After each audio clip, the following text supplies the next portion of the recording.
ตอนนี้ก็ลงพาพี่น้องลงไปไหวไปเรื่อยๆพาลงไปเบิ่งถ้ำโซดาเนาะที่เป็นความสวยงามขนาดใดพี่น้องลงบันไดไปเนี่ย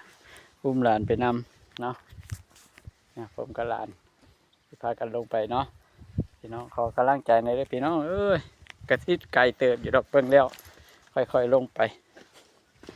ค่อยๆลงไปพาไปเบิ่งความสวยงามเนาะนั่นๆก็มาแล้วรู้สึกว่าสิอยู่เขตจังหวัดทำนี้พี่กัดเขาก็สิอยู่แถว101กับมุกดาหารประมาณนี้พี่น้องลงไปก็สิเลือกเด้พี่น้องลงเลยยังอีกไกลเนาะค่อยๆลงไปคลิปนี้ก็สิยาวเด้อพี่น้องเด้อคลิปนี้ก็สิเป็นความยาวเติบพออยากให้พี่น้องเห็นพี่น้องเบิ่งเนาะครั้งหนึ่งเนาะก็จะลงไปเลือกหลายเบิ่งคลิปต่อกันเด้อพี่น้องเด้อมันสิยาวโพดเบิ่งแล้ว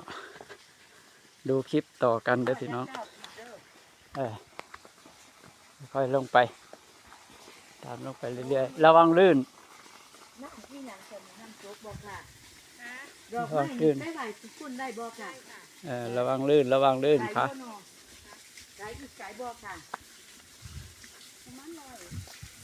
อันคนหลายบอกค่ะแม่ชีไปบนโต๊ะ